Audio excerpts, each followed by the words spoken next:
Perfect. I think we are live now. Let's see, I have to fix this one so I can see the chat. And then we are ready to go.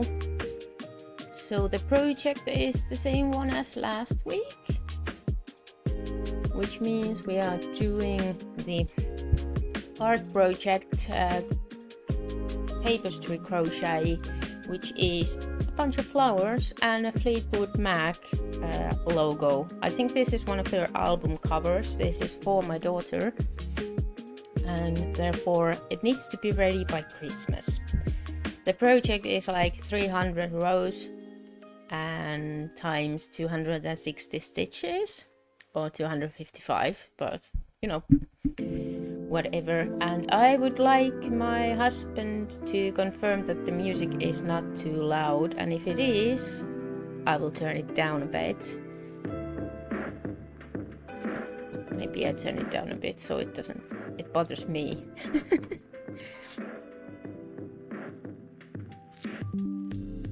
Maybe it's good now. What's up? Let's see if it is. Audio is now down. I put the mic a little bit up, and now you should be able to hear me correctly, I think. I hope.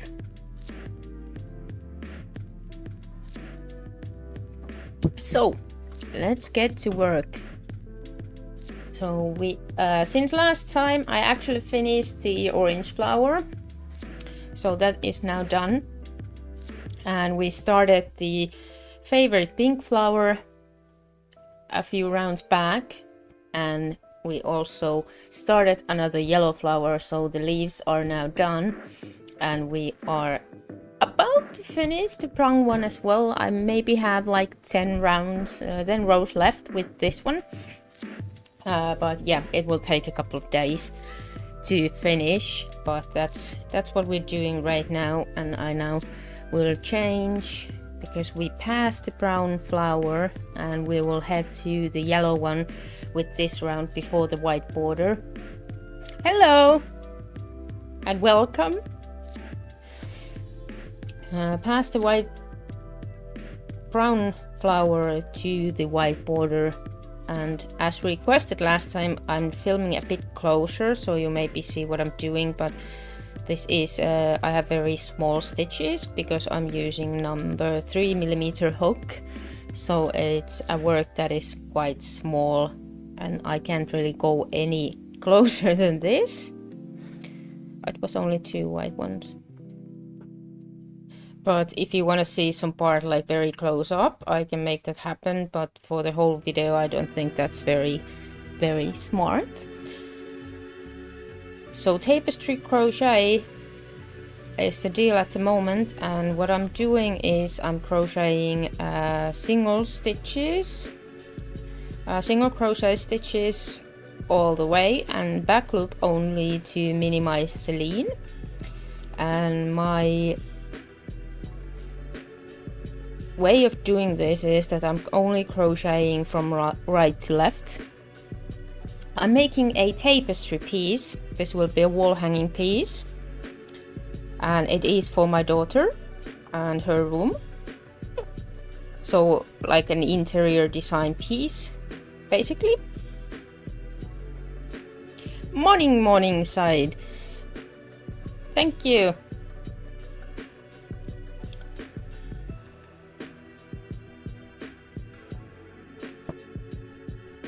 Let's see. Okay, let's put the music a bit down. Good morning.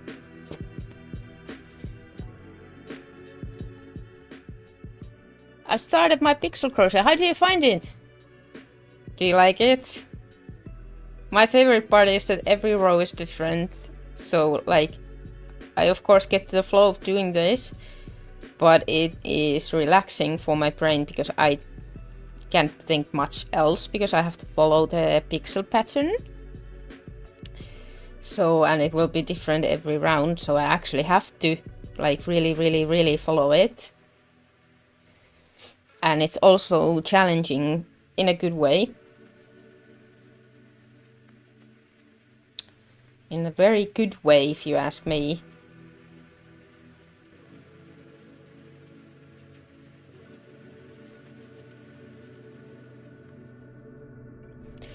It's 3 white ones.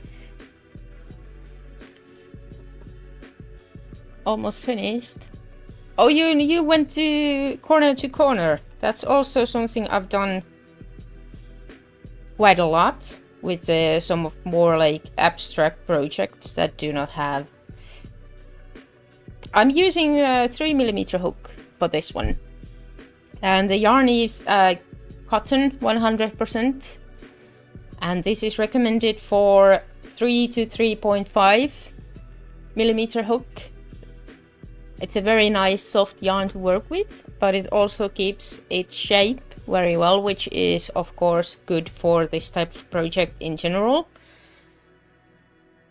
So it will stay well when it goes up to the wall.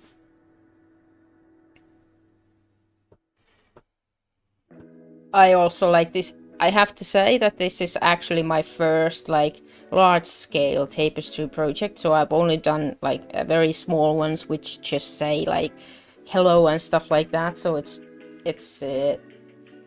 been an interesting process so far. I've learned a lot and I make changes along the way, and the next one will be even better.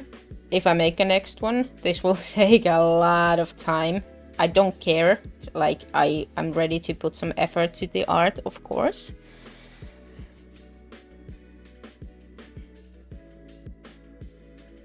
It doesn't have to be ready in 1 week or so on, and that's also why I have other projects underway as well, so I don't have to do only this one if I get tired or unmotivated.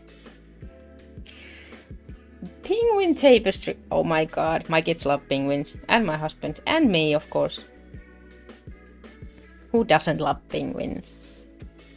I sometimes struggle more to come up with designs than I actually struggle with like doing this. So this of course was quite easy one because I didn't do the actual picture. This was a request from my daughter, so I only had to do the pixel version of it. It took hours that as well because this is so big, but like making art in a way that it would be suitable for this purpose is not easy for me, so I would have to, and I don't like to steal other people's designs because I don't think that's quite fair. But maybe this like fan art is just fine. I hope. I'm not selling it, so basically I'm not, you know, breaking any laws, but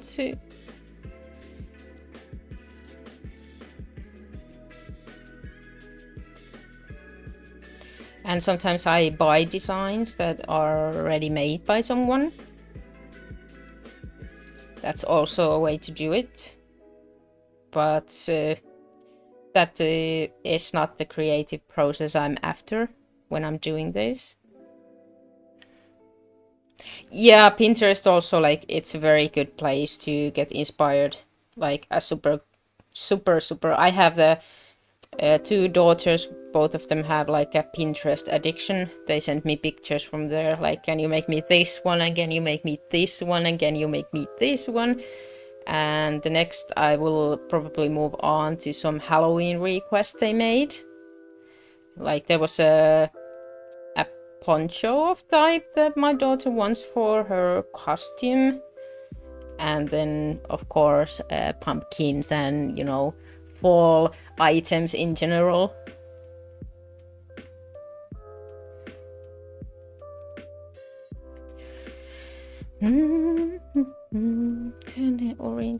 Orange, and I make a mistake.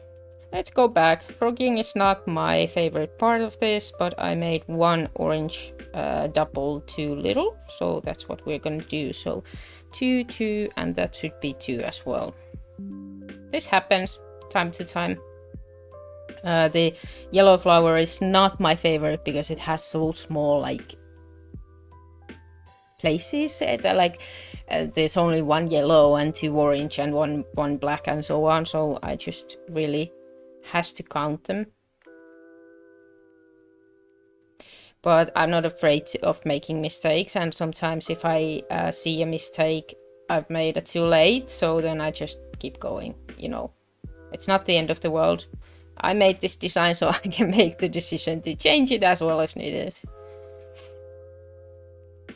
So what do the rest of you have underway, like work in progress? I always love the change of seasons because that will inspire me to do some seasonal stuff I maybe haven't done in a while. Summer is my favorite creation season because all of the clothes I make come up really fast. Because like making tops and stuff like that, you can make one in a weekend and that's about it. But I love a good cardigan, like way more than top, but it takes so much time. One of my working projects came to end this week when I finished my daughter's granny square cardigan. It came out beautiful. Happy first day of autumn! Is it today? Like, is this today?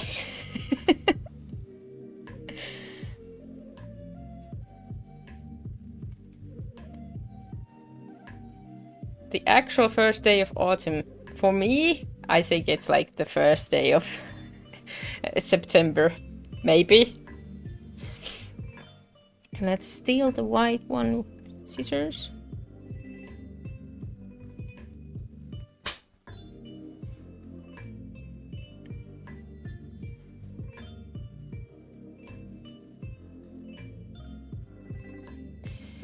But in general, autumn is my favorite season to live in. I'm not a huge fan of hot weather, and I don't mind about rain, so it makes it a bit easier for me perhaps than some people. But I do like autumn. The colors are just so beautiful.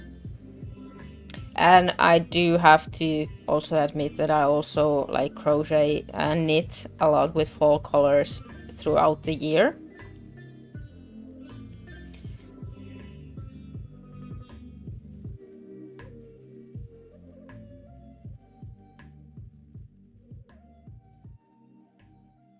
So yeah, back loop only and yarn under is my technique for this one, to keep it straight, even though I only work from right to left.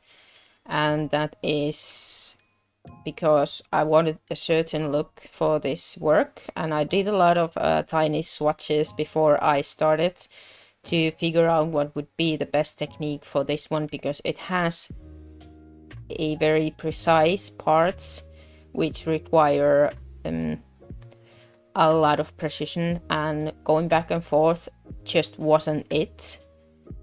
So I decided to do it this way. This worked well in a small scale, so I believe it will work well with this one as well. It will need some aggressive blocking at the end, but so does everything, so I don't really... It's gonna be fine. The lean is not much with this technique.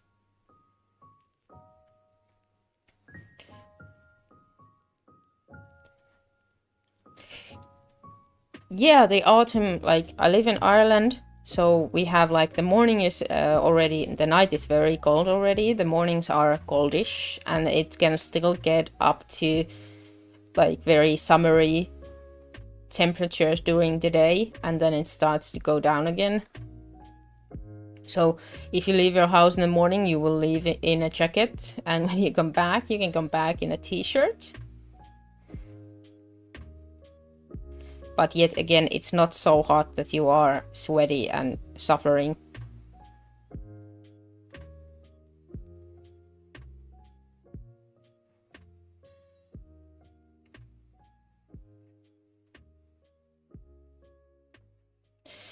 And I have left very long fringes. Aren't these beautiful? Like very beautiful. a very long fringes because I have no idea what I'm gonna do with the ends of the yarn yet. So I haven't decided. So I have quite long ones in both ends. So this is the side of the work, so not at the top or the bottom. In retrospect, if I would to do this again, I would do it from, you know, I don't do this for business, and the sole reason is that I want to enjoy doing this and I want to do what I want to do. So in general, I would like to do this for a living, but then it would be more like an art business than actually like a craft business, because I don't get motivated, and I do appreciate people who make like amigurumis for sale and do sales things and stuff like that. But for me personally, doing like tens of the same product, it's just not something my mind wants to handle. Thank you, Christopher. And it's like, I do see that it can be profitable, but I want to do projects that where it doesn't matter how much time I use in them. So like this one, good morning and welcome. So like this one, if I was to sell this with a profit, someone would have to pay like, I don't know, maybe 2,000 euros for it, because it will take me hours and hours to make, tens of hours actually. So it's gonna be like, I counted that it would take me 2 full working weeks plus the things I use for it and things like that. So it would have to cost a lot of money to be profitable, and like it's, I don't think, even though I appreciate my own work, I don't think that having 2,000 euros for this would be like really a possibility. I would like it to be, but I don't think it actually is. So if you do this for a living, you usually have to find ways to do things as fast as possible, and to do things in a way that, you know, materials you use can't be too expensive and time you use can't be too much. And for me, I don't want to think those things.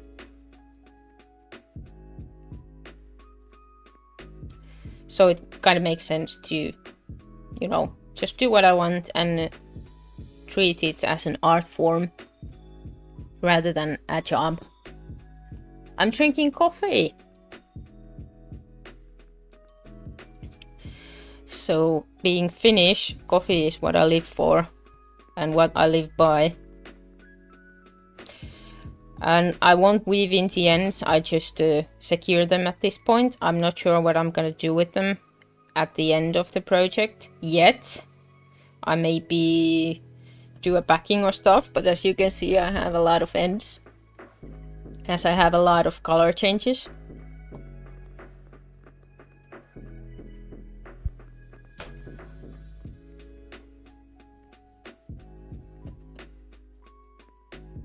So the other side is not pretty, so we will not pay attention to that too much. I'm just gonna show you that I just tie them up. I don't cut them short, and the knots are in a way that if I come up with a solution of what I'm gonna do with them, I can just open them up and, you know, do whatever I want. But I will not be weaving them in, because that would add probably another week of full-time work. Thank you, I appreciate that very, very, very much.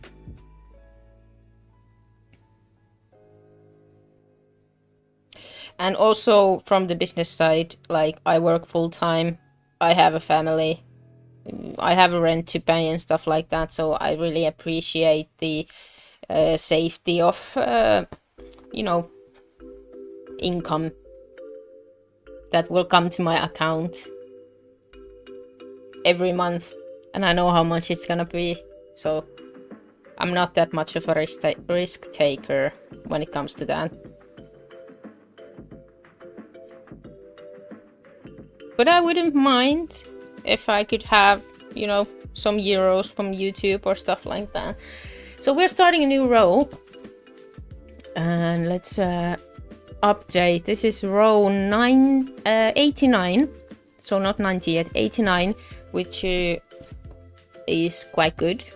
But because we're only working from right to left, means that we are losing one stitch at the end every time. So we have to add one for this side. So I always start the row with making a slip knot to the white yarn. And I will find the last slip knot I did on the side here and go through that. So that's why we will have a good edge on this side as well. And this is not a real stitch, so it can be very tight, but you just have to work for it a little bit so you can get in. So this is how we attach the yarn, and then we make one extra stitch to make up for the lost one at the end of the row. I've seen this done in smaller projects as well. So this is not by any means only my technique to do this. I've seen it elsewhere as well, but I don't know if it has a actual like a name or something like that.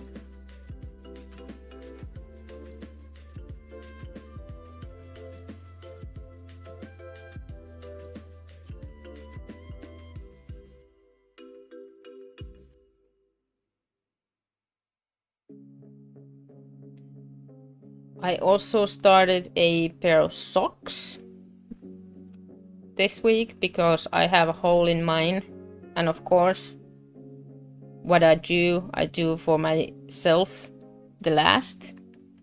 But now I really need a new pair of socks, so I just do a simple very basic wool sock for everyday use. For those I don't usually use much effort, just make them and that's it. I also make a lot of single colored ones because they are made to use. I started with some stripes. I'll show you for myself. So very basic. And this will be the heel. Though I'm in that point right now. This will take me like one evening to make one sock and another evening to make another one. Yeah, a lot of people make things for dogs as well. Like I saw a very cute bulldog with a granny square like vest type of thing that was so cute.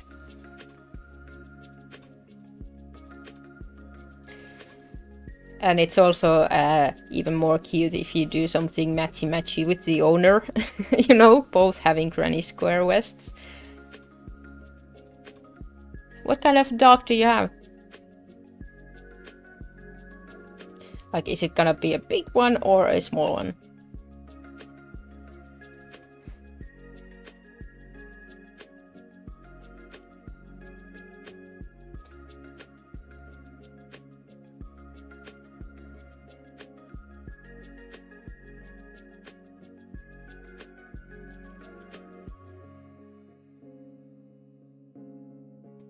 Now we are closing up to the pink flower, which is my favorite because it is a big one.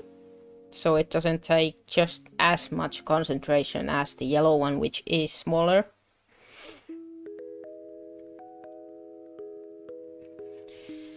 So black yarn.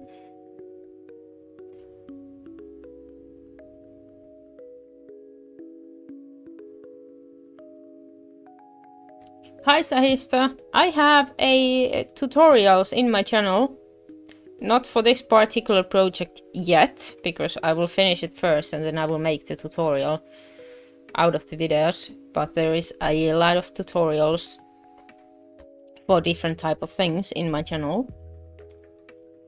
So take a look.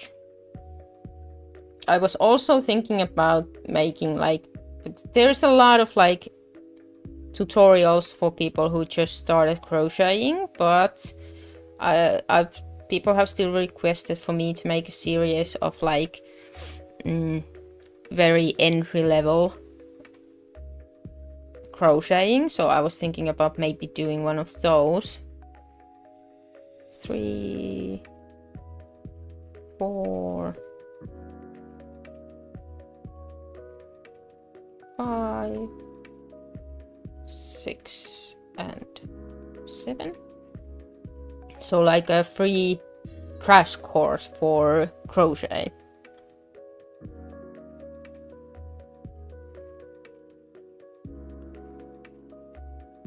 I enjoy filming tutorials, but I do not enjoy the process of editing videos so much. So I have a tutorial coming up. It's already filmed and waiting to be edited about the cardigan I made. That has also been requested, and that I will do tomorrow because I have a day off.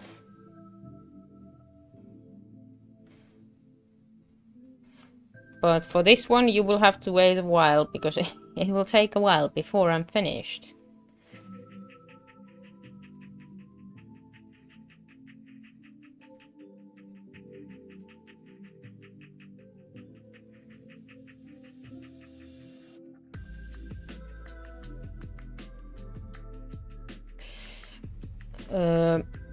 I'm also very bad at making patterns. I have to admit that.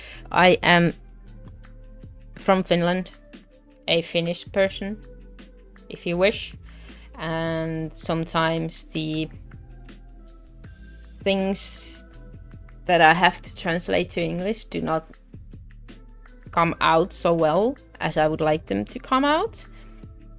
And I also feel like pattern making is a very different sport compared to actually creating something, because I'm one of those people who has done crochet so long that I can just kind of wing it, just make it happen, just do it, and on the fly, like freehand stuff. So for me, making a pattern is not something I actually like to do. So I have the tutorials, which is easier for me because I can just show you what I'm doing and give some tips and tricks on the way. But for patterns, I thought that I would take a course for creating patterns at some point, but yet again, I usually use the free time I have to create something, so hasn't happened yet.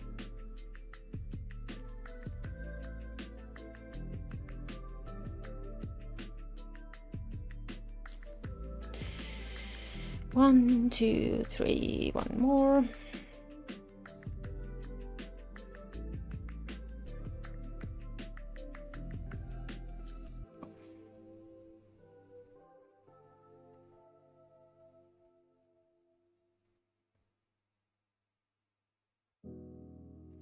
Let's make that a bit better.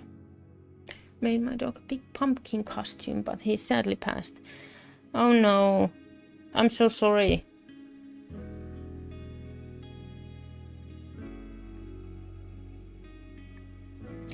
Hi Bronwyn, happy birthday to your sister.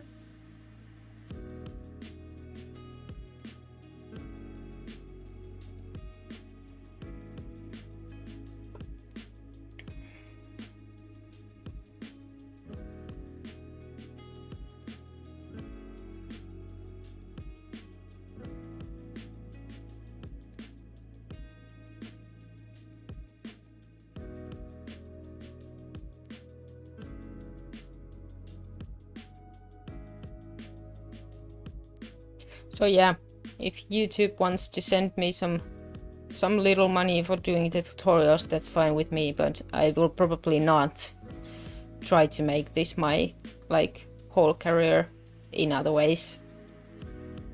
Just because it's a bit exhausting and I want to enjoy the process, so I kind of do these things in a way that I like to do them when I like to do them, so I don't promise, you know, new content for people like every day or videos every day or a project every day, because most of the projects I actually do are quite big, will take me weeks to finish.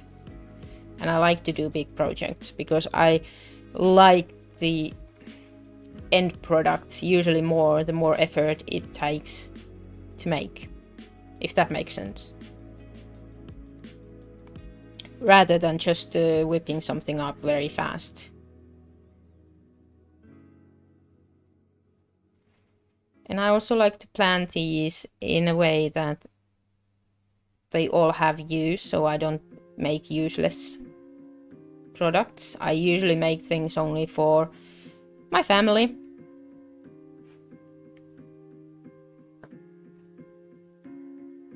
And they have a place for, like, there's like a place for this tapestry in her room waiting, so it will definitely be used.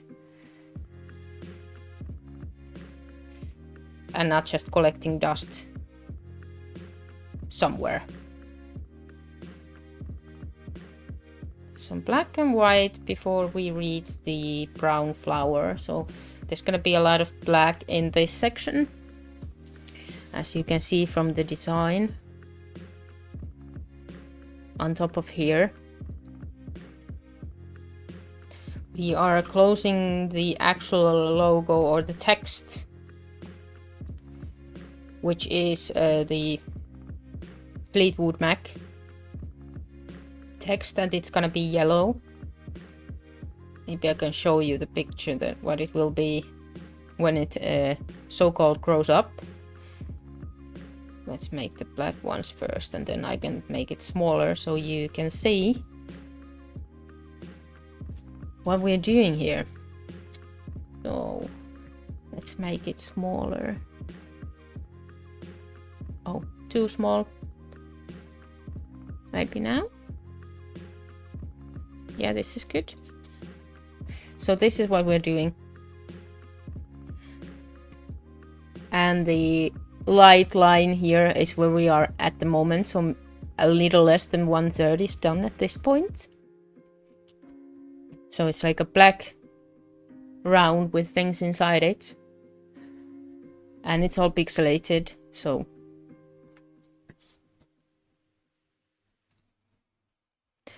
And let's make it now bigger so we can see where we at.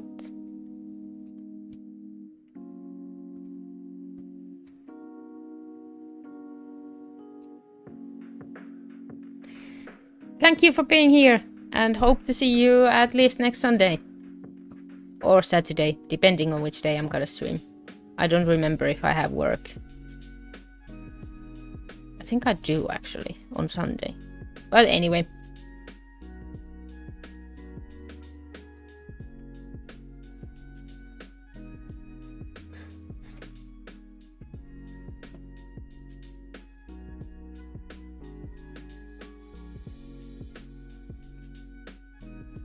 Back to where we were.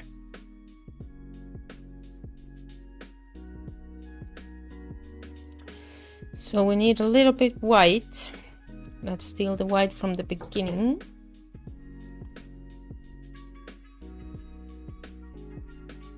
I also have this system that if the ball of yarn is on my right hand side, it will always go on top. And if it's on the left hand side, it will go under when I change the yarn. So that's how I keep my yarns in order. That is also easier when you go from right to left and when you go back and forth, because that way you will have your yarns mixed. Whatever you do, you will have them mixed. So if you do a project with, like, I think I have 1, 2, 3, 4, 5, 6, 7, 8, 9, 10, 11, 12 balls of yarn here right now. So I really don't want to mix them, because it will create a mess of yarn. And not every yarn gets cut every round, because if I need the yarn directly above the last round, there's no sense of cutting it. So I will just keep working it the next round. I have a rule for floating yarn, which is that I don't like to go over 10 stitches when floating.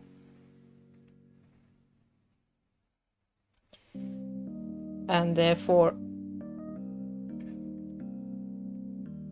that's like the limit I have. If it's over 10 I have to float, then I will cut it. 3, 4 and 5. This yarn won't be needed because everything above this is black, so I will cut it away.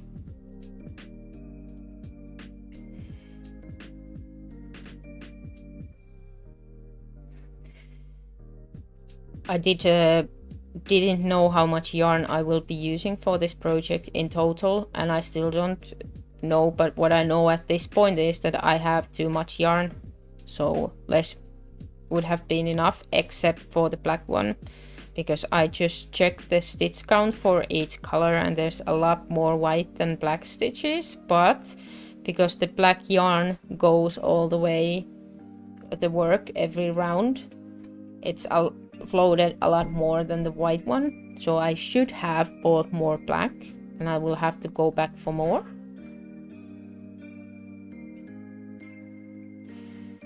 Now we will stitch the black one. The black is also like, I really don't like to work with it because it makes it hard to see the stitches with the very dark colors, which black obviously is. So I have to pay attention. I have good lighting here. There's a window right before me, and I also have extra light if I need it, but you have to be sure that you don't skip any stitches when working with the black one. I have lost 2 stitches in this work so far. Both I found the place where I lost them, and they were both in the black. I can dig with 2 stitches. I'm not gonna frog it for 2 stitches, but more than that would be visible at the end of the project, because the top of the project would be narrower than the bottom, which of course we don't want to happen. And now we are heading to the white part, which will have white yarn attached, because when we go straight up with white one, like 4 or 5 stitches, I will just keep the same one and not change it and not cut it.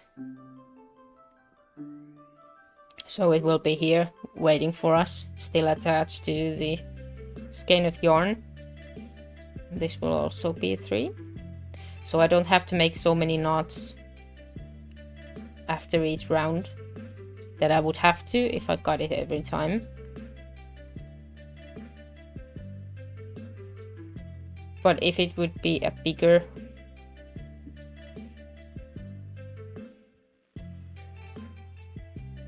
patch of it, then I would just cut it. 10 is the limit. 10 is what I think as the limit. Sometimes if it's just 11 and just once, I will float, but not every time. Not as a rule. Because when you're floating, like you can see here, I'm floating quite a lot. If you float too tightly, it will punch up the work, so you have to be very careful with it, and the more careful you have to be, the longer you are floating. Now I will add some light to it for myself. This.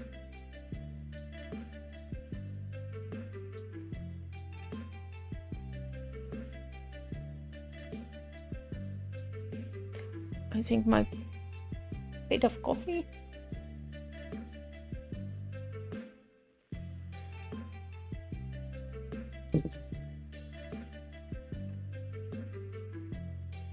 We have 2 black ones here. So 1 and 2, then some more brown, and like this, because the black yarn is on the right side, I will put it on top of the brown one and the brown will be under, and that's how they stay untangled the whole way. So it's 2 brown ones and then 2 more black ones, and then we have the mustard yellow for this flower as the color of the center, which is attached here. As you can see, this is a bit of a longer float, so I have to make sure that it is not too tight.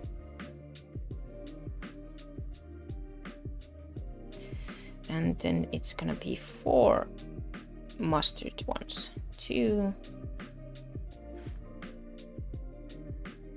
3 and 4, and then 7 black ones. I sometimes count how many I need, and sometimes I just check that it's 1 more or 1 less, and or exactly the same amount that last round.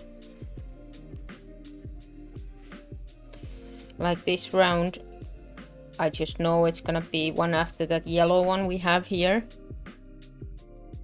So I don't have to, because they're quite small, the squares in my screen, the pixels.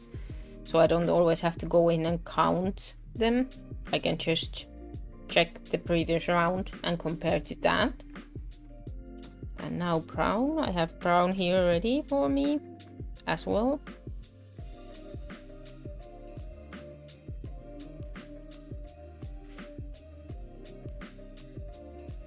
Just 1 brown one and then a black one.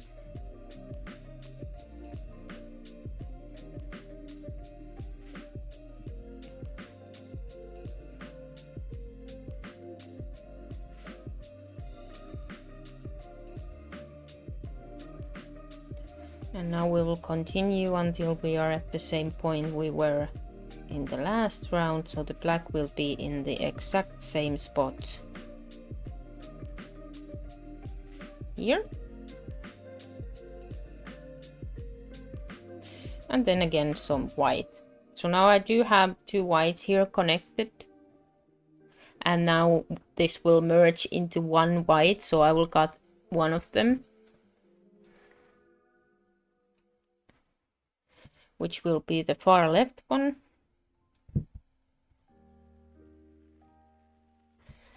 And just check which one it is, this one, so I will put this one away for now until we have a next white stretch which will need our attention. But for now we can just cut it out and continue with the other white yarn we had attached to this one.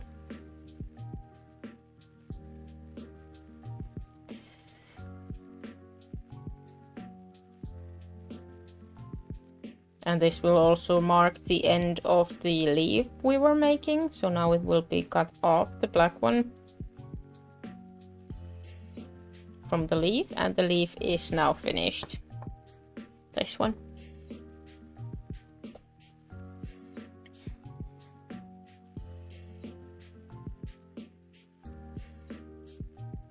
And then some more black.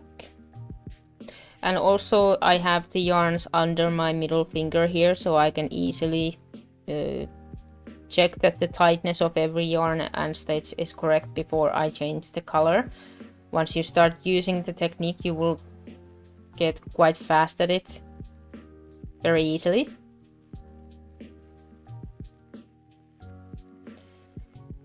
And now some black again, which means we have to pay attention so we don't lose stitches, because I don't want to lose them. More than I already have. Which also marks the next point of my monologue, which is that I don't, I'm a perfectionist, but not to that level. So if I lost a stitch in the second row, I would never ever frog until that row. That would be way, way, way too much work. and it took me like very long time to even find the mistake. So I will just keep going. If it looks good, it's good enough. That's my philosophy when it comes to this. I don't try to achieve perfection to the level that it's not necessary. And the yellow flower. At this point, I will attach 2 yellow skeins of yarn. That one will run up the left side and one will run up the right side of the flower. This way we don't have to cut the yarn, and when they get together here, we can just continue with one yarn. But for this, one here, and I will probably do that to the orange one as well, so then I don't have to think about it too much. But not this round yet, because this round we will have orange running all the way. But next round, when we have the black and the brown center here, so we will have 1 skein yellow, 1 skein orange, 1 brown, 1 orange, and 1 yellow. So I will try to minimize the amount of yarn cutting I have here. So the yellow skein is now attached to the left side, where we of course stopped the last time we were doing yellow.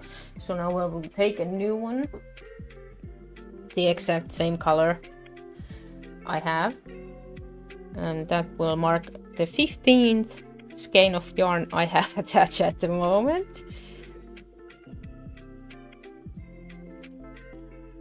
But that's what it is when you do color work.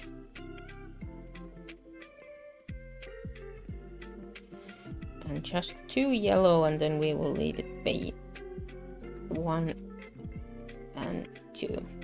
There's a lot of videos on YouTube to help you to make color changes, and each one of them is a great one. You will just have to search for crochet color changes. I will make myself one at some point, but if you want to do some color work, just see them out, make more small swatches, test what works for you the best. Oh, it was only one. And then test it out. There are different ways for different type of projects and different type of people. So there's no one correct way of doing things. It's art. So nobody should ever comment in a crochet video that you shouldn't do it that way, because that's not true. If the end result is as you wished, then it's done correctly.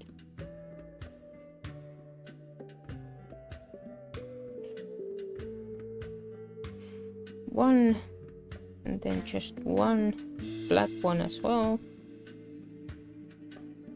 and then 2 orange ones.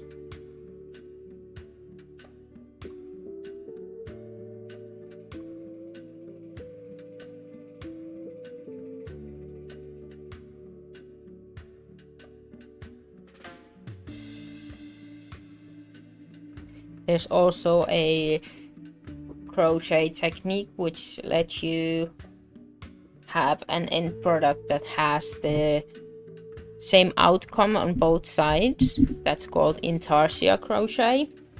I was thinking about using that one, but came to a conclusion where it would have been too much work for this many color changes, and it would have increased the time this takes even further, even though it already takes a lot of time. So that's where I will cut the corner, because this will go onto a wall, so nobody will see the other side. So it kind of wouldn't make any sense to make that side beautiful and use time for that. If I was to make these for sale, then I could consider it, to make sure that the person purchasing it would be happy with it. But for now, it's for my daughter, so I don't have to worry about it. 2 orange ones, yes.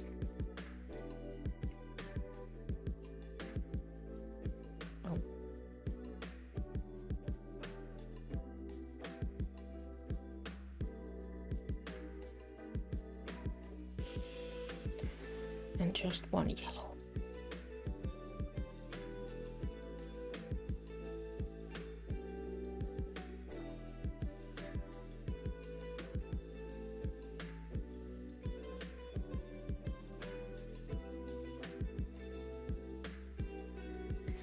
And just one black, right? Yeah. Then we will steal the white yarn from the beginning, so we can do the end. There's a little white patch on the left side of the flower. But because it is so close to the final stretch of white, we can use the same one and float it over that 2 of the black stitches we have. That's a bit too short. Let's make it a bit bigger. This way.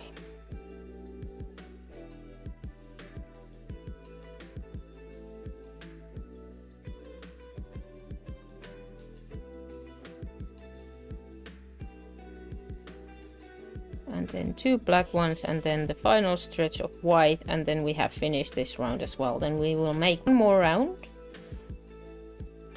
At the end of this round, I will explain to you what I mean by losing a stitch at the end while using this technique. And then I will show you how I make up for it at the beginning of the round. So let's do this one.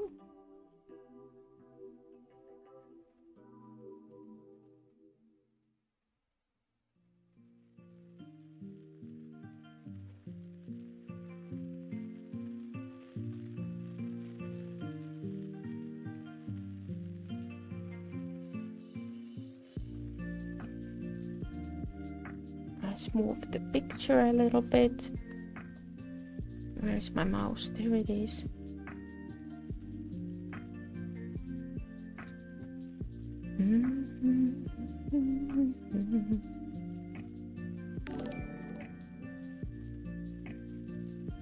Oh, thank you for the subscription, Barika and Mahur. I'll try, but I'm not very good at pronouncing names.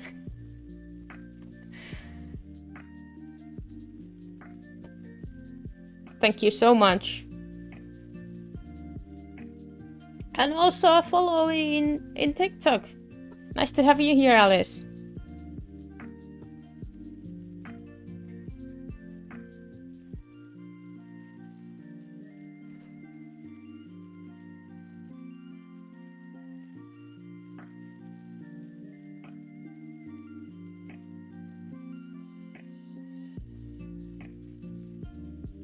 So let's get over with the white one. I added quite large white borders to the design just because it calms it down a little bit, in my opinion, because there's a lot of going on within the picture. So I wanted to have like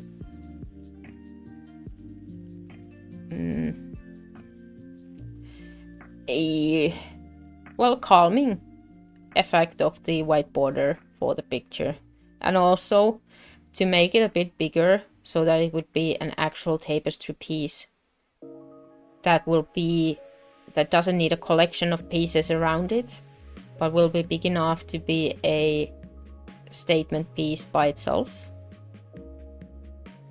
which this definitely is big enough. It's actually bigger than I originally designed it to be, but because you never know when you start a new project with new yarn and new technique what it's going to be. So it actually ended up being quite a lot of bigger than I actually thought it would be. I was trying to go for like a big poster size, like 40 centimeters times 60 centimeters or something like that, but it's actually double the size, which I don't mind. Doesn't matter, it's a good one.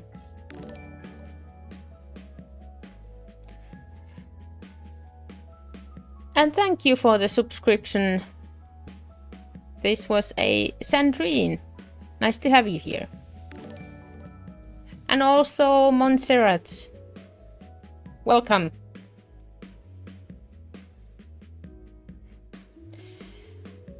I think we're close to... Let's see if I actually paid enough attention. Yeah, so this is the last stitch we're gonna do. And the last stitch, I'm gonna do the full stitch, not just the back loop, and pull through. And as you can see, I have a stitch here, but because I'm gonna pull it through, we're losing this stitch. That is what I mean when I say that we're losing one stitch at the left side of the work every round, which we have to make up when we start on the other side. Otherwise our work would be like this, because we're going over on this side and having one less on the other side all the time. So we want to make sure that the line stays straight and the side stays straight. So we are losing this stitch, which I'm pulling through here.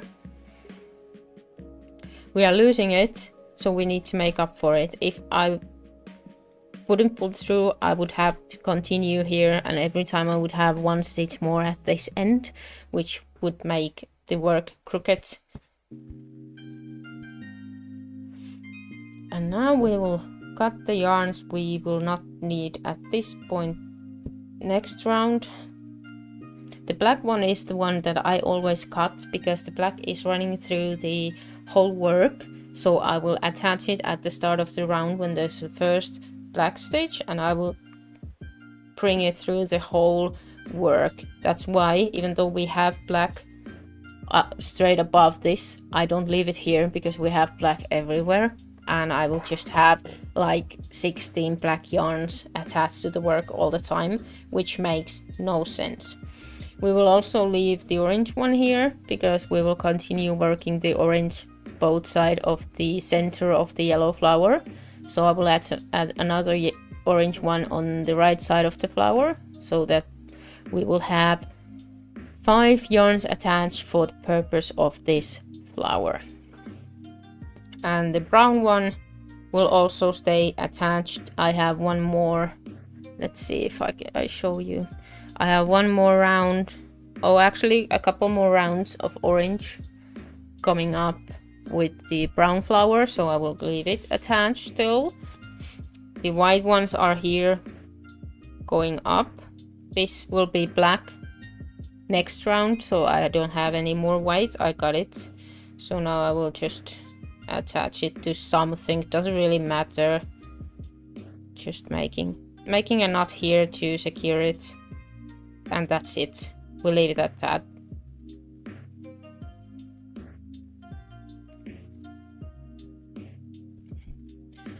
And this white will stay attached, and this will be cut because the pink flower is so large. We have no reason to float anywhere. So after next round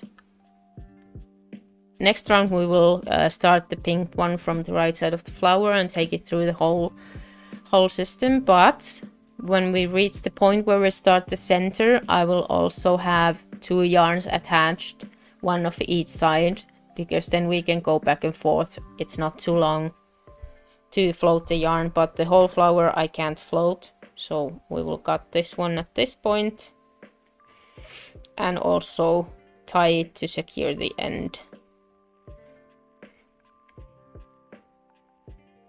When I tighten, I also tighten the knot to be a good one for the next round. If you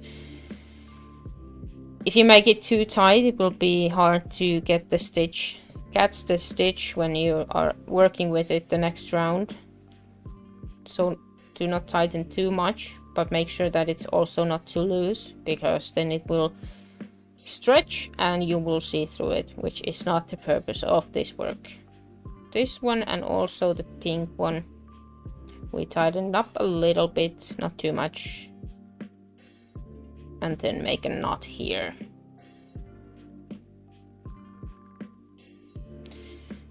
And that's the end of this one. I think I forgot to actually tie up the first black yarn, and I did. Come on. So let's secure these 2, and then we're ready to go for the next round, which will be round number 90.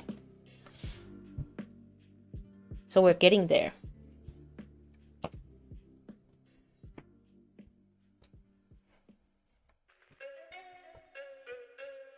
And sometimes I do some calculations at the change of the rounds, just to make sure that I still have the right amount of stitches, and that counting I will do on the white stretches and at the end and at the beginning, and not every round but every now and then, just to make sure I do still have enough. Like this is calling for 10, 20, 30, 40 white ones before we start the flower, so I will just count them.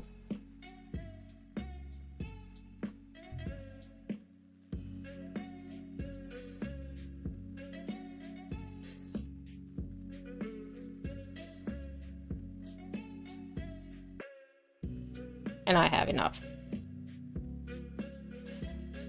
And then we will start another round with the slip knot, and as we have been leaving long fringes, you will have to remember to leave one for this one as well while you're starting. And at here we are again looking for the previous slip knot we did and attach the yarn to it. It's gonna be this one.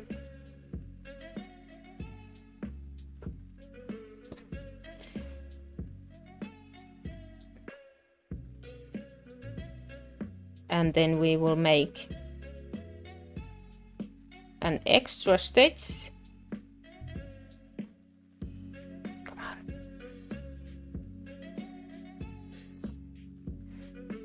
Extra stitch to make up for the lost one at the end, and I used wrong. This one. Extra stitch to make up for the one we lost at the end. And then we just keep going.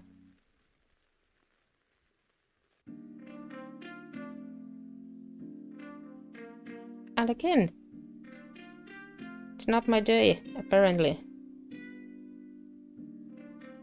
For some reason I want to use the end of the yarn instead of the working yarn.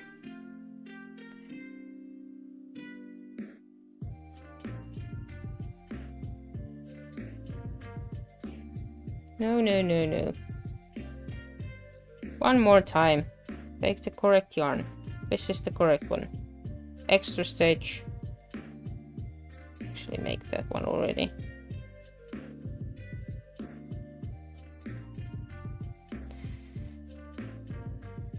Now it's correct.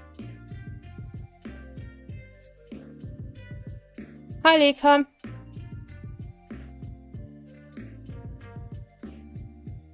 Thank you for being here.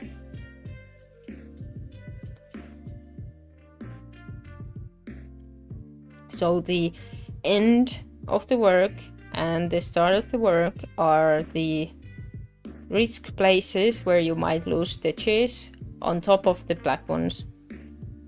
But you really have to make sure that you start where you should start, because and end where you should end, because if you lose stitches along a large work, it will be visible after 300 rounds if you lose a stitches like every 10 rounds or so. So just pay attention. I lost stitch. Let me see if I can find the place. Somewhere here. It's not very visible, but you can see that in this part we are further than this part. And I will maybe try to hide that in some way of doing the fringes or something. Not sure if anyone else would see it, but me, I will. And it's the same on the other side. If you lose a stitch, you will see it, but only after a couple of rounds. And nobody likes frogging, so I try to pay extra attention at the end and at the start of each row I'll do.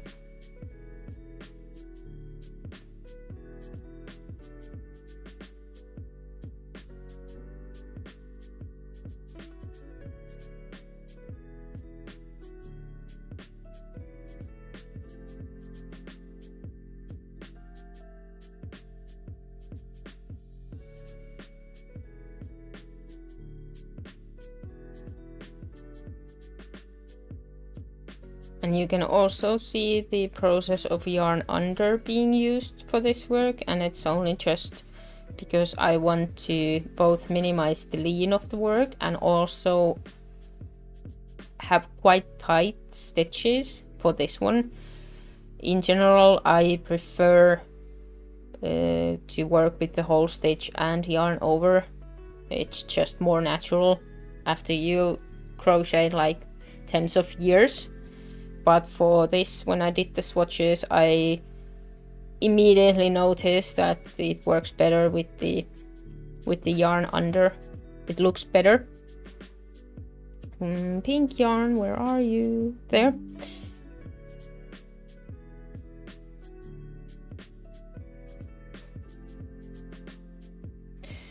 So we are going to have the pink flower worked now. It's the first one. And there's also a black spot. I have a knot in my yarn. Well, let's see how it positions. Maybe we don't have to worry about it.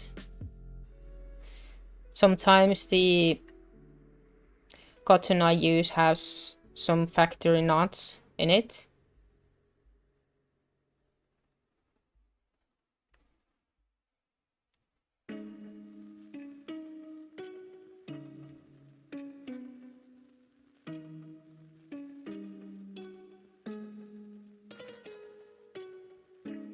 And then we have a black spot here.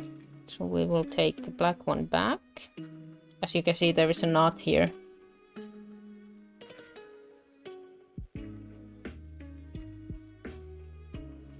Yeah, it will stay behind, so we will just let it be. Just one black one, and then we'll continue with the pink one for 4 stitches. So 1, 2, 3 and 4. When I did this design, I didn't copy paste any flowers. So every single one of them is different. Even though they might have same colors, they are still different.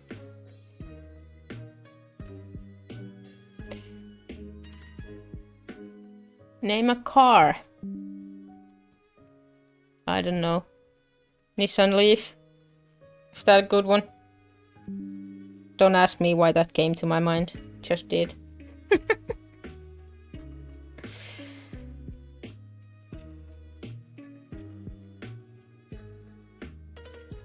I'm not really a car person, as you maybe can tell.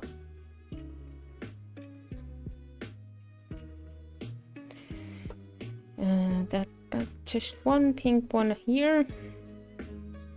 And then 2 black ones again.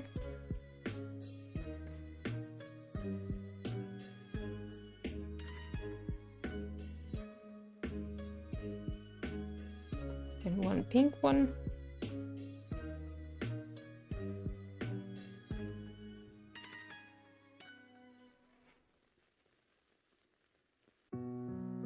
And 4 black ones.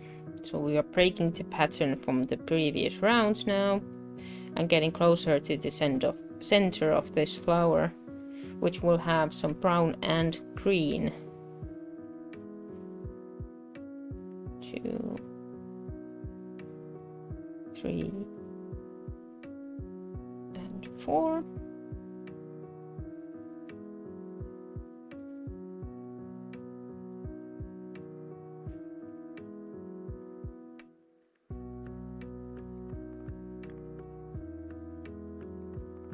And then we will alternate between the colors for a few times.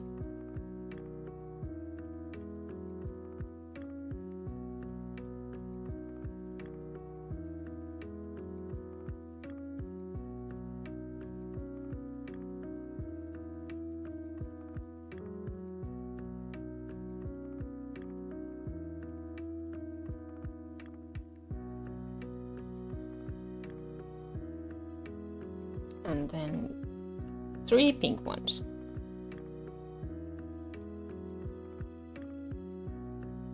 One, 2 and 3.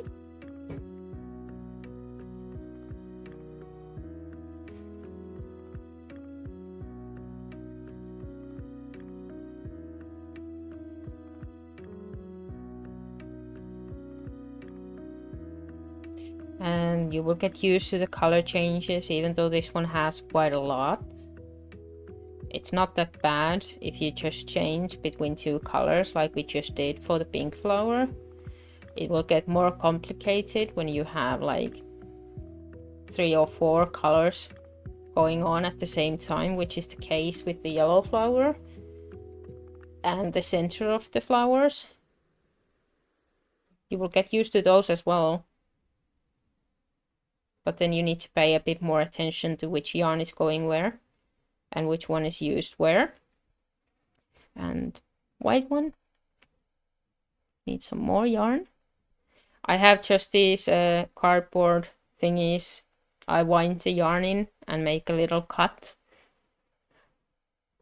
I know some people use different, but this is working for me. So I have unlimited amount of bobbins available,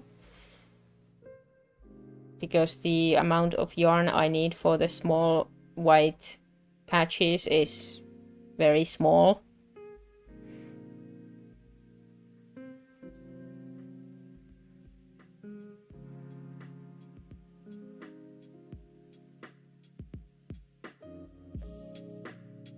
So it makes no sense to take the whole skein of yarn to do every single one of them.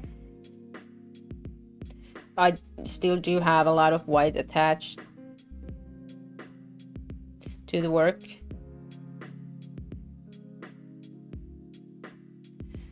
And now we need to move the picture. We are closing the black again. So now we have a lot of black. Compared to the last one, we had a little bit white here, but now we are going with black straight to the brown flower. And this will be the thing for the next like 10-20 rows. Working with the black again is not my favorite thing, because it's hard to see the stitches with black yarn. That's why I also avoid doing any tutorials with the black yarn.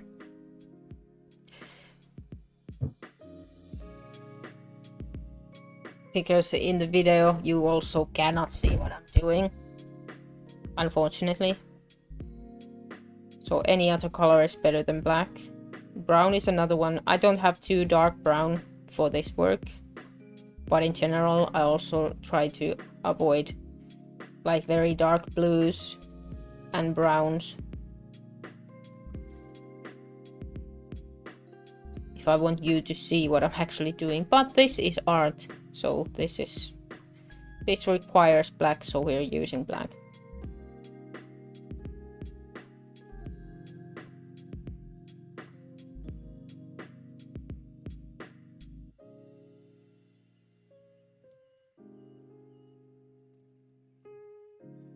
So do we have some fellow knitters in the chat that would like to share their current project or work in process?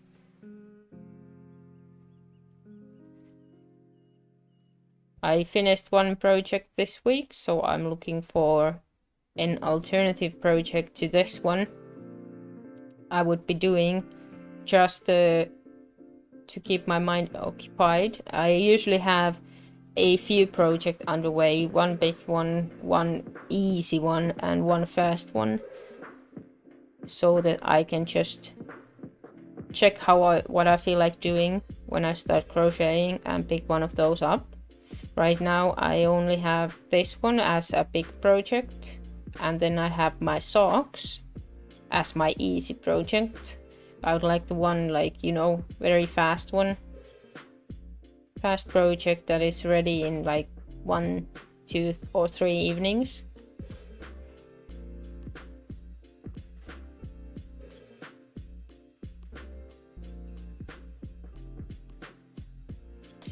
Sometimes you just want to see progress right away and ready-made products available as soon as possible.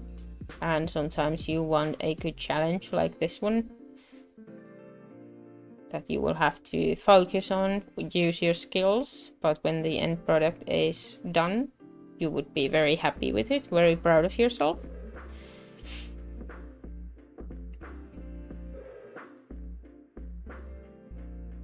I had, like this week I finished the cardigan, but I had like 2 actual very long projects. That one was supposed to be the fast project, but it just kept growing and growing and growing in size.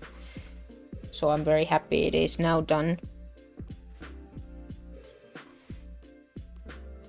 The last few details almost killed me. It was for my daughter, so she was pushing me to get it ready. So I did, luckily. Let's move the picture again. Now we have the brown flower.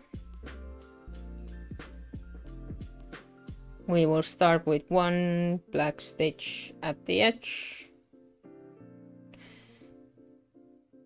Then some brown ones, black ones, and in the center, yellow.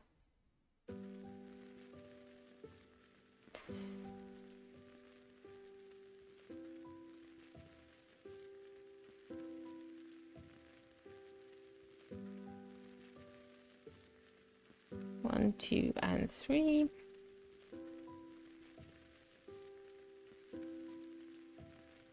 Then 2 black ones. Then brown ones. 3 again.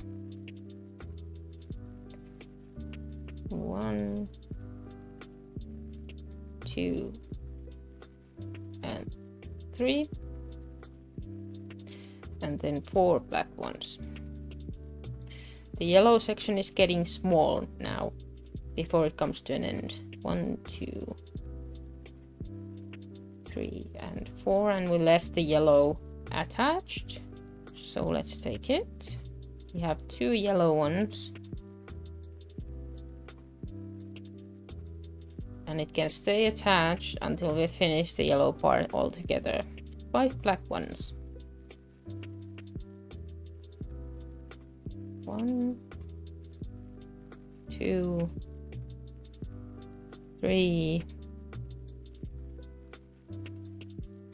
4, and 5. Then we have brown one from this side.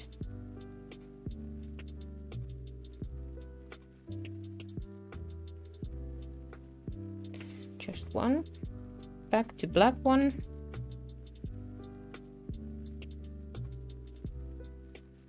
1 and 2.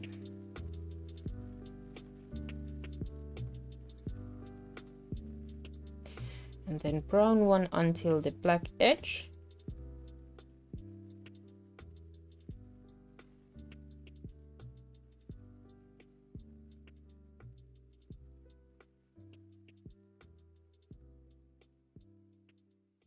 And at the edge there is 2 black ones.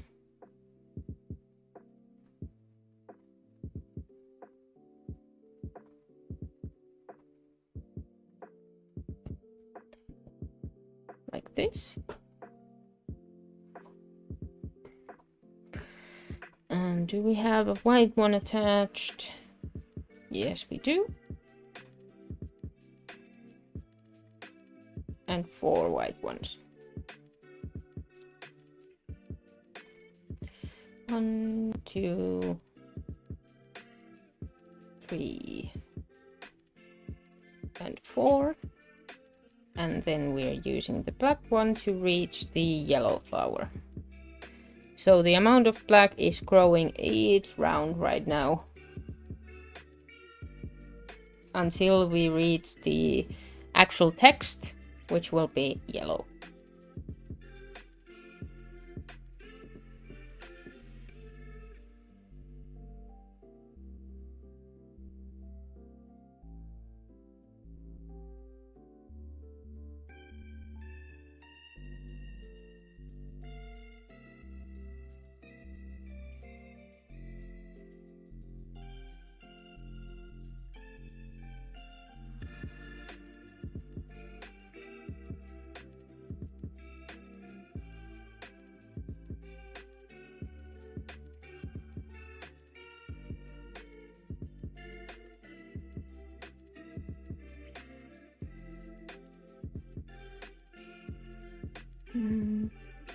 Yeah, that's it. Now white.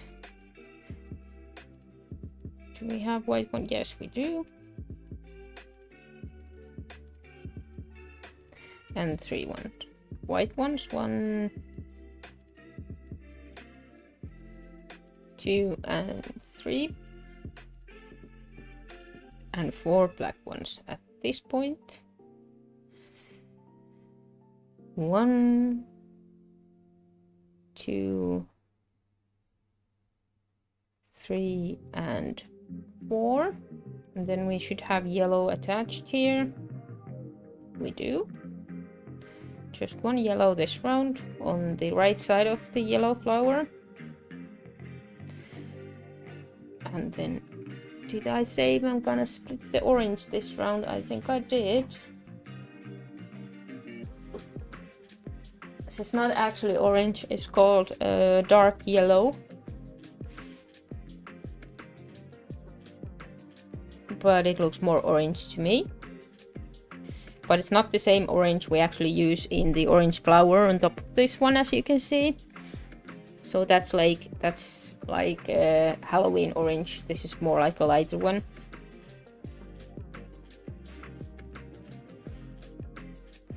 So 2 of these. Let's just make sure we have enough to tie it off.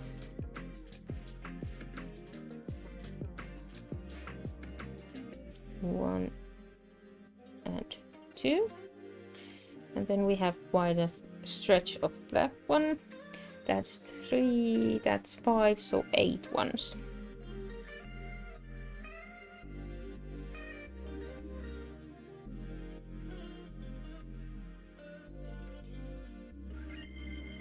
Two, 3,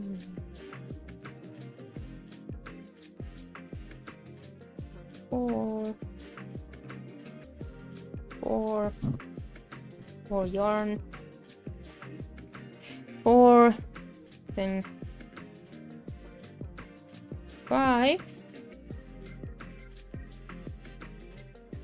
6, 7, and 8. And now we have the orange from the previous round here waiting for us. That will be used on the left side of the flower. That's just 1, and then we will continue with the black one until the end of the flower, which will be at the same point where we had the last black one last round. So I don't always... Hey Hamida! How are you today? And now we need the white one from the beginning. Oh, I forgot to detach it, so I will do it now. And we are closing to the end of this round. No, lost it. So black stitch, halfway done, and then white one. Welcome! Love to have new people. I'm good as well. It's Sunday, day off, nice weather. I'm gonna go to the city with the kids later today, because they have some shopping to do apparently.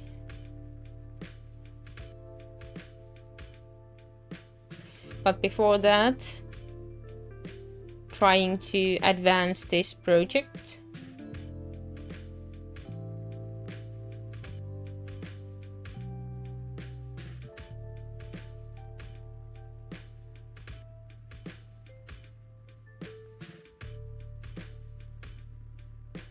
And now we will use the white one until the end, and that marks the finish of this round. And also, yeah, I think we can do one more round after this one. I tried to stay online like 2 hours.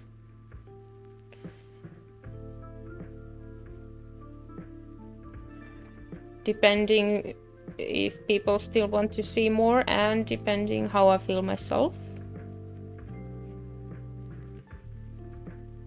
we've made good progress this week. I'm getting used to the speaking at the same time as doing part of this, so I always don't have to stop when I try to say something.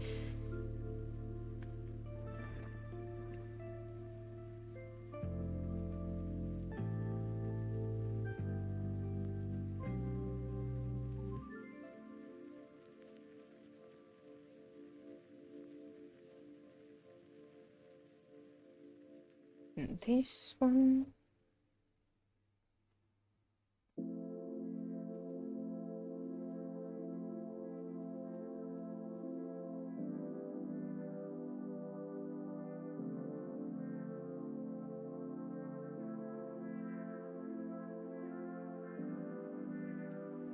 And now we are finishing this round and we are heading to the end, which is also again the part where we need to pay attention that we use all the stitches that are still there, because I already lost a stitch on this edge because I was too hastily going through and I missed the last one.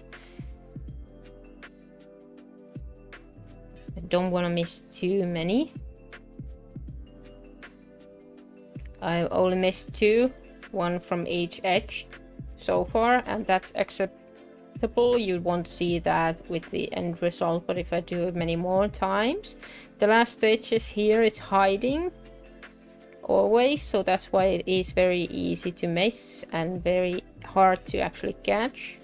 But now of course I know it's there, and once I saw my own mistake, I've been paying more attention to it.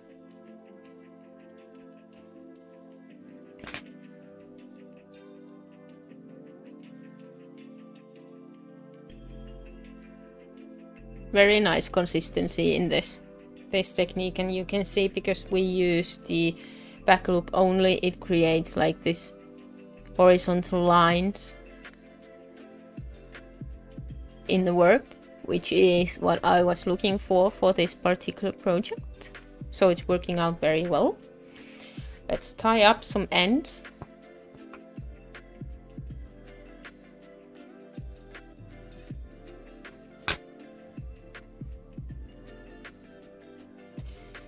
Let's combine the black and white so we can secure both.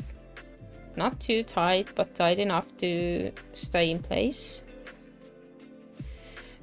The oranges and yellow ones will stay, as well as the white ones, and the brown one and this yellow one will be used in the next round still. Also the black one is just fine.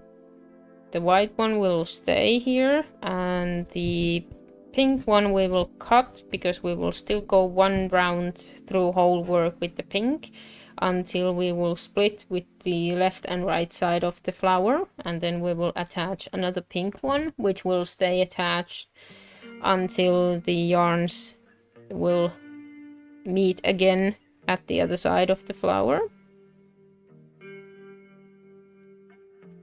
Let's secure that one. And at the beginning we have 3 yarns to secure. We have the black one we attached at this point. The white one we detached. Let's put these together. And then we have the pink one we attached at this point as well. It's this one.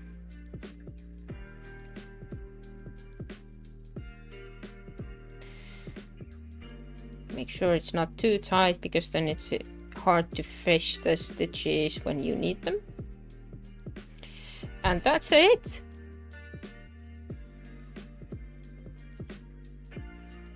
First photo shoot.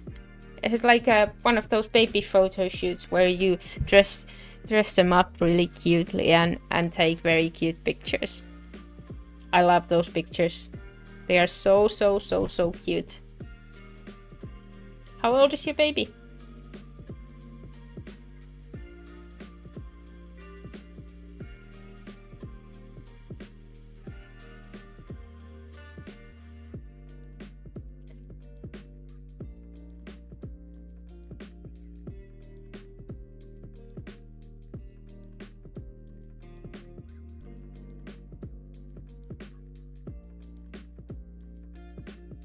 Oh, congratulations! Is it your first one?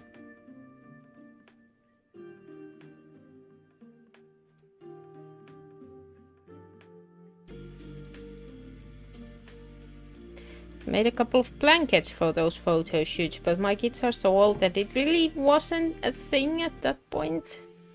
So we have baby pictures, but not those cute kind of pictures. Oh, it's all fresh and new. It's precious moments, those ones.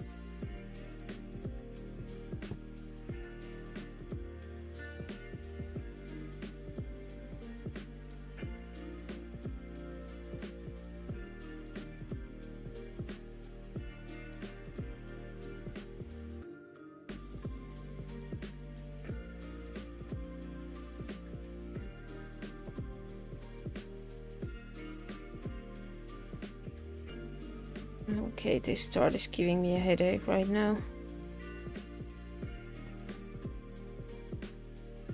Where is the culprit? There it is.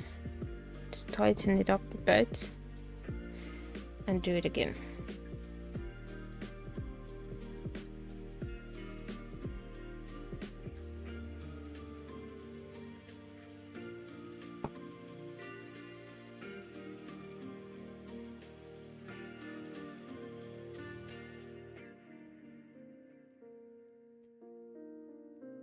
That's a very beautiful name.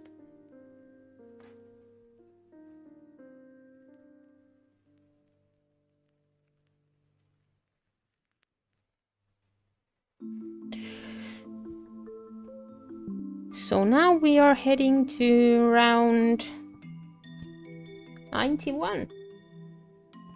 So we are almost 1/3 done for the work, which is 300 rounds. And almost the first 100 is done. I think I'm gonna reach the 100 within a couple of days, because I have a day off tomorrow, so I can do this. Yeah, that's about it. I have 2 daughters. They are old now. Old. They are still young, but not babies. It's a lot of milk they go through at that age.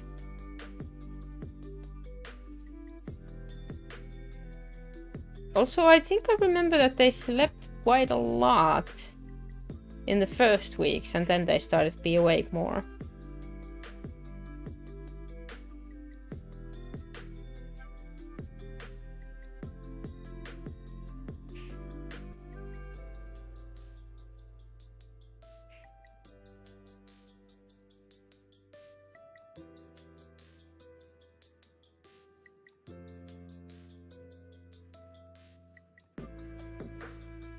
Yep.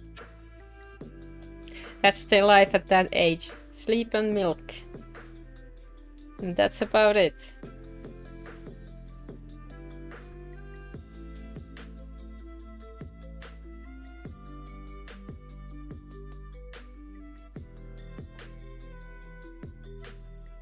I can see it's quite tiny in the chat, but I can see it. I can tell it's a baby in the picture.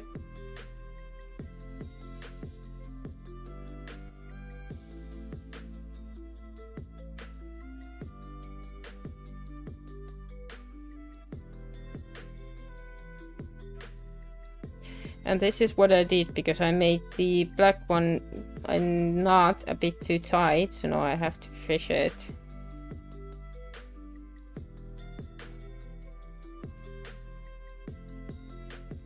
Get it in the hook. Every once in a while that happens. Not too serious, just annoying.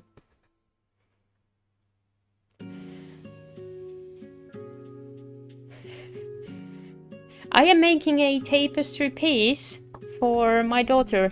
It's a Fleetwood Mac album cover. Some of them, I don't know which one, don't ask. I'm not a fan, she is. So, but it's a wall hanging tapestry piece, like a kind of a poster, but in crochet form. Yes, ask away. You have a question? I answer if it's a proper question, or I have an answer.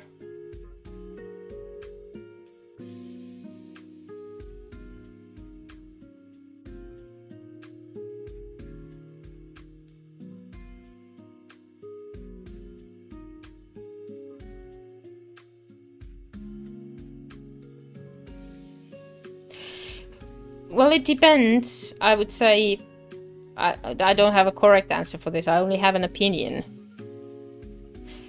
So my opinion is that it depends on what type of... God damn it, I keep losing this.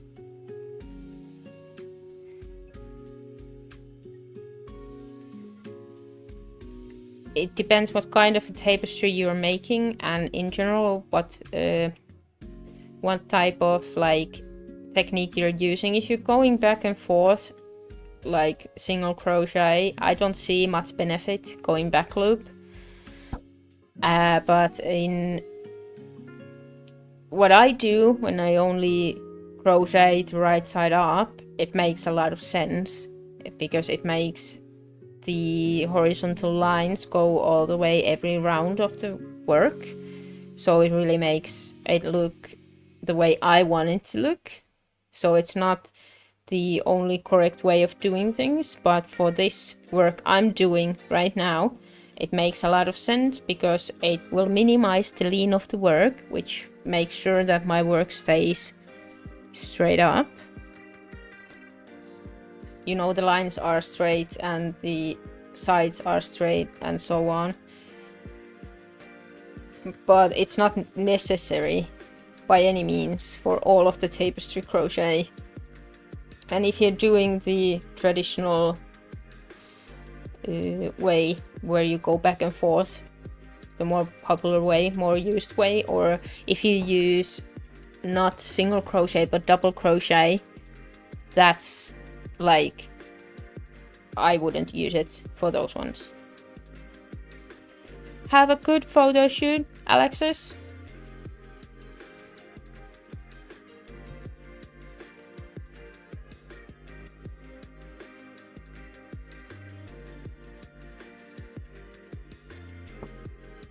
But when I did the swatches for this work, at that point I decided that it's the best if I go that way with this particular work I'm doing. So whatever you're doing, I would make a little swatch and check if whatever looks the best for you. That's the main question. How do you want it to look? And go from there. Yeah, you should try it. Absolutely. Before you commit to a large work using it, test it out.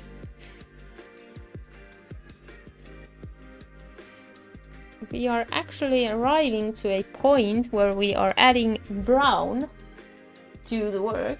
We were starting the center of the pink, so we will take the brown out of the shelf.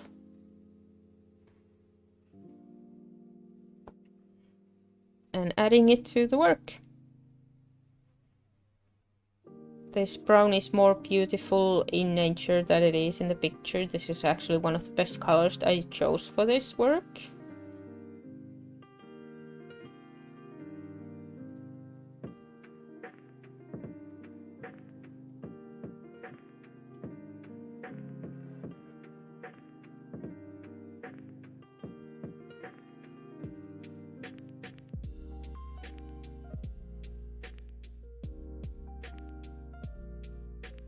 And then we will also add a lot of black because we're starting the center of the flower.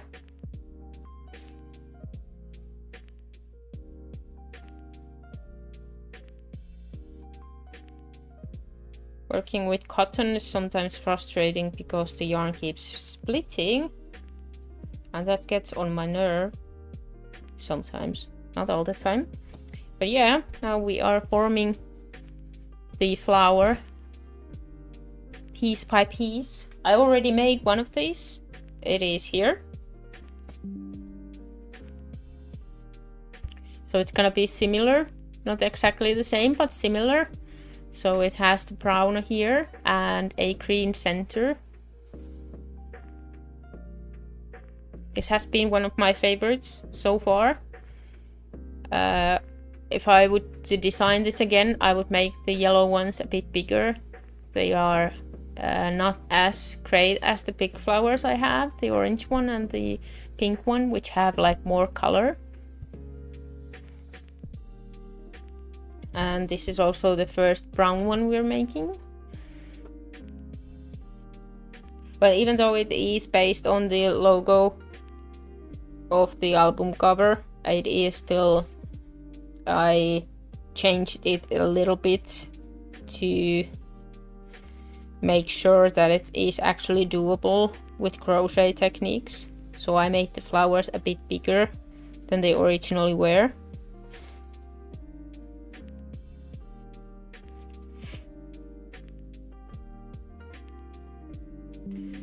One and two pink ones. Because if you make too small, then they won't look that good. Even though I have a lot of stitches in this work, you still have to have a certain size for it to make sense. 5. 1,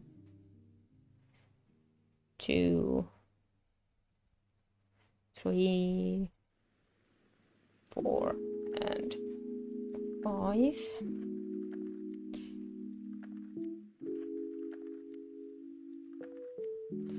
One, 2, and 3. I'm using 3mm hook, 5.5. I think that's the US size, maybe. But I always use millimeters, so there's no like room for error. So 3mm, and the yarn is 100% cotton.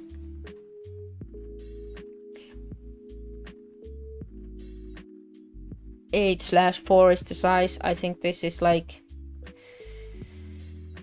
fingering weight, super fine one. I don't know if you can see it. Size 1. So very thin.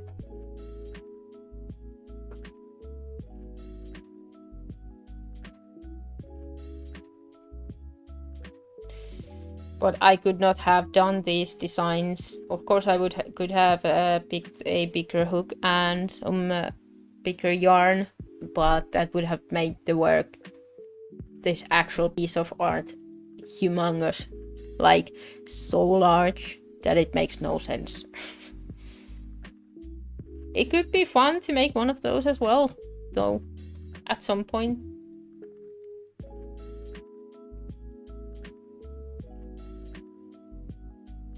Maybe.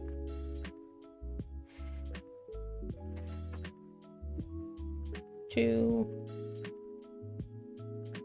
3, 4, and 5. Then we are starting the next base of the leaves that are coming up next. So we have one black here.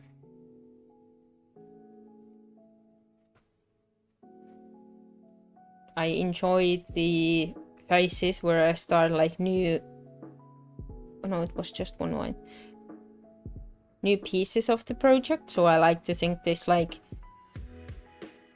because the number of rows is a bit depressing, I like to think this as per flower. So we're already finished the orange flower.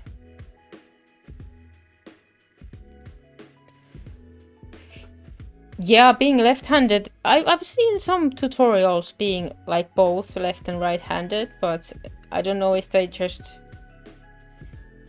if there's a lot of difference. I never tried to crochet, but I imagine you just go from where I go from right to left, you go from left to right. So at least this project I feel like would be doable just by making that change. Maybe?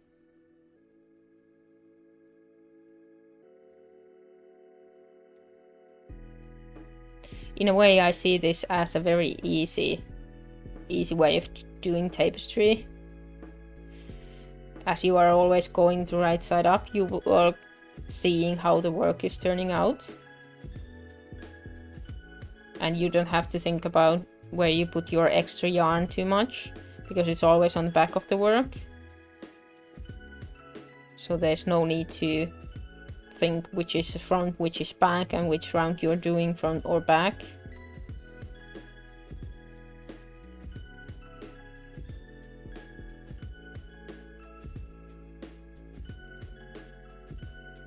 But yes, there's a lot of tutorials with different techniques. And even though I have done crochet for like, I don't know, over 20 years, I still watch tutorials all the time, because my technique is never perfect. It's never the only right one. So if I start a project where I need a different technique, I will go through YouTube every time. I will see all the different ways the people are making their thing, and then I will pick the best one for the project I'm gonna do next. This is a result for one of those, like, surfing around YouTube trying to find the most pleasing way of doing this. Yeah. I always say that I'm not old, but I've seen a different time. I'm from the countryside, so when I went to school, like, I don't know, a long time ago, 97 or something like that, they were still teaching knitting in a class at school. So that's where I learned how to knit at 7 years old. And when I was a teenager, crochet was a huge hit among teenagers. Even the boys were crocheting, you know, beanies and stuff like that. And that's when I learned how to crochet. And I still do both, but I prefer crochet for a project like this, and I prefer knitting for things like socks. And, well, I do like granny cardigan, but knitting a cardigan is always like, it's faster and it makes a bit lighter finish, to be honest. So, brown flower time.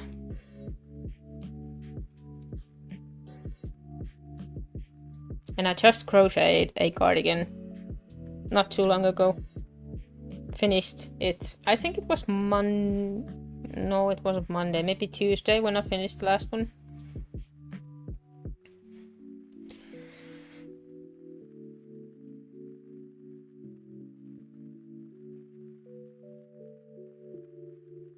So, brown. Yeah, but it's a long time. I've had breaks in between, like I think most of us have. Sometimes I do more, sometimes I do less. Sometimes this is all I do.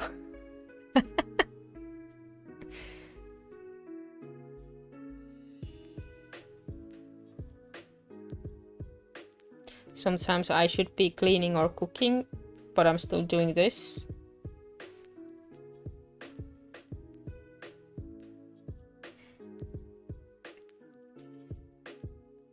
Now we are coming to a point in the brown flower where our brown color is actually going through the whole flower, which means that I have another brown yarn here that was going on the left side and then one on the right side. So I will cut the one that is on the left side because we will not be using that anymore. We will go with one yarn all from right to left the whole flower.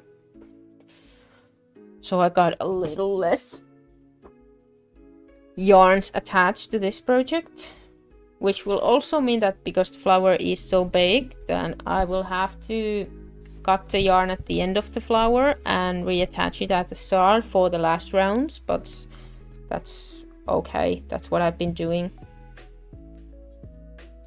anyway for the start of the flower as well.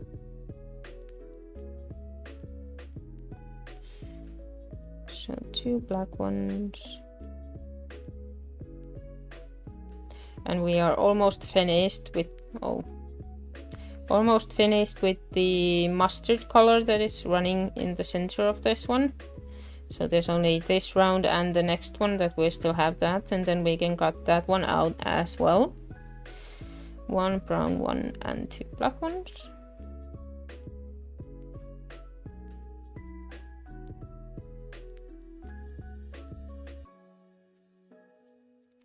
And then 1 of the mustard yellow one.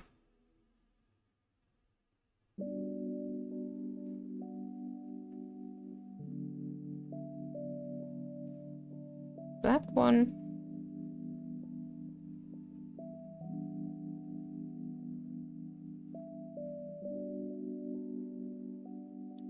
Two brown ones.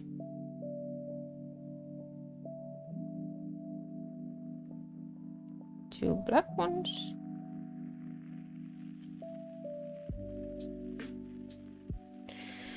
Yeah, knitting is different. I think that maybe if I learned crochet first as well, I would not knit, because the process of learning it was much harder, at least for me.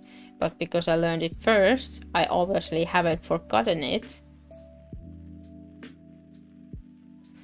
But the difference in my skill level is more like when I crochet, I can do whatever. You know, there's no limitations to it. So I just do it, and I can also like improvise and, you know, do things without any pattern or stuff like that. Just test and sometimes succeed. But with knitting, I'm not on that level. So I will actually need the patterns and the instructions and stuff like that.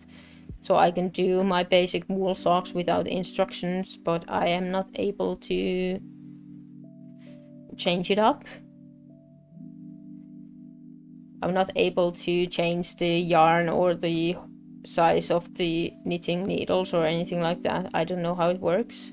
So I'm not as good in knitting as I am in crochet.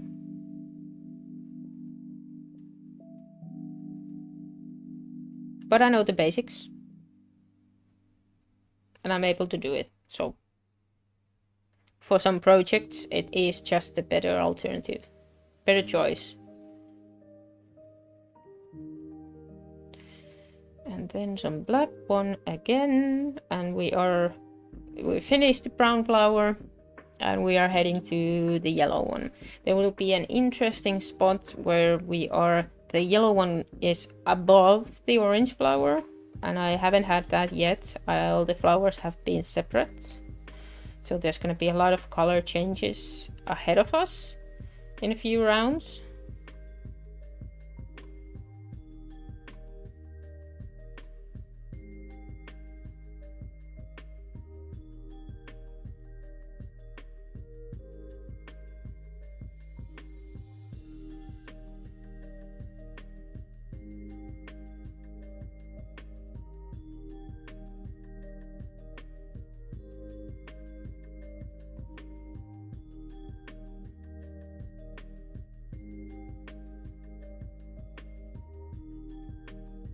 And then we have a couple of white ones at this point, and we have white already here attached for this purpose. This stretch of white will go to the right shortly, and we will see if we have to cut it and reattach it at some point for having too much of a stretch to float. I think we have to. Yellow, I should have here yellow, and I do.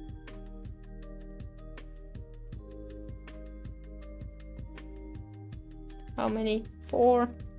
1, 2, 3 and 4. Then we have black. Oh, we are also attaching brown one for the center of this flower this round. So we have a lot of changes coming this round. We're making progress, so we're adding colors. 2, 3, 4 and 5. Let me check which brown one I was thinking about using here. It's the chestnut, so the same one as the brown flower had. Let's take it. Do I have a bobbin for it? It's not that big. I wonder if this is enough. Let's test. We will add more if it's not. Yeah, so I use these little cardboard thingies. Just then I have 2 skeins of the brown yarn, so if I need more than 2 skeins I have to have these separately, and at times I do, so I've made this one for that purpose.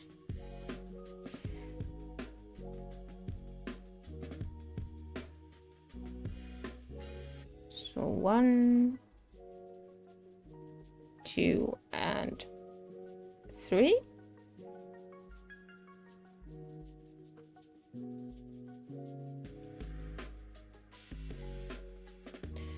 And 4 black ones. 1,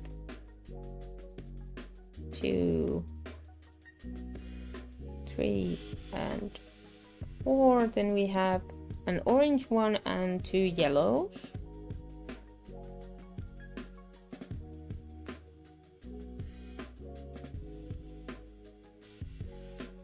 There's a lot of yarn on the back side of the work. Sometimes it can get on the way.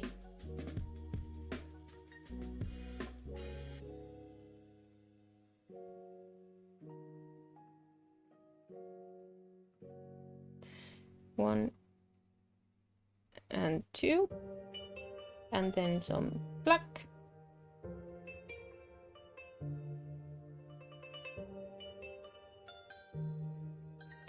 For 2, 1 and 2. Then we need the white one from the beginning. Let's cut that one and add some more white. There's also knot in the white one at this point. As I said, that these cotton yarns sometimes have these factory knots. But I will just, you know, go through with them. Usually I try to position them at the back of the work when they come up, but it's really just a knot, and especially with this work it's not that big of a deal. They're very small. Also with the cotton yarn you can sometimes see that it is splitting annoyingly. That's just part of this yarn, so I live with it.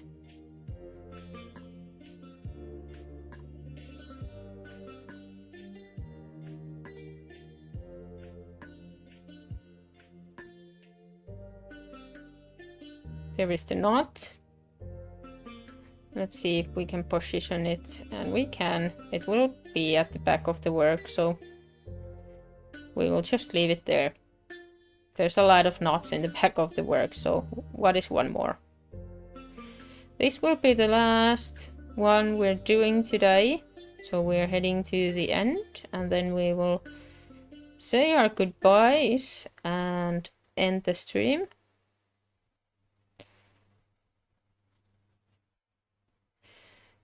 So at this point I would like to thank everyone who's been around today. It is always nice to have these conversations here in the live. and I try to be live every weekend, but it's of course always depending on my work schedule. So next week I will probably be live on Saturday because I'm working on Sunday, so then I don't have to hurry anywhere, so I can just do what needs to be done, what I want to do, and as long as I want to do it. So next week we will see on Saturday, and I have the tutorial coming up for the granny square sweater cardigan I made for my daughter, which has been requested. And as soon as I have the motivation to edit the video, which I think will be tomorrow, because today I have other things to do, but that's already filmed and the project is already ready. Also we'll make some I have some photos of her with the cardigan, so I will include those in the video so you can see how it looks on her. And then I also have some sizing information which helps you to upsize or downsize the cardigan, and that will make it like easier for you to apply the instructions, even if you want to make it for yourself or for a baby. So it's a really all-inclusive, sizable instruction. There is a link in my YouTube bio with all of my socials.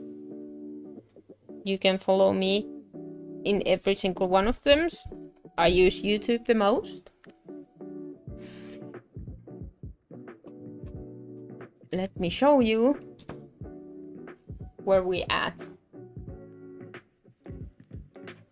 This is what we have now. So the flowers are coming on. The circle is forming. And we are getting there. So I'm thanking you for the company, and now I have yarn everywhere. Thanks for being here. See you next week. Remember to subscribe. The bell notification helps you to be here when I'm live. And thank you.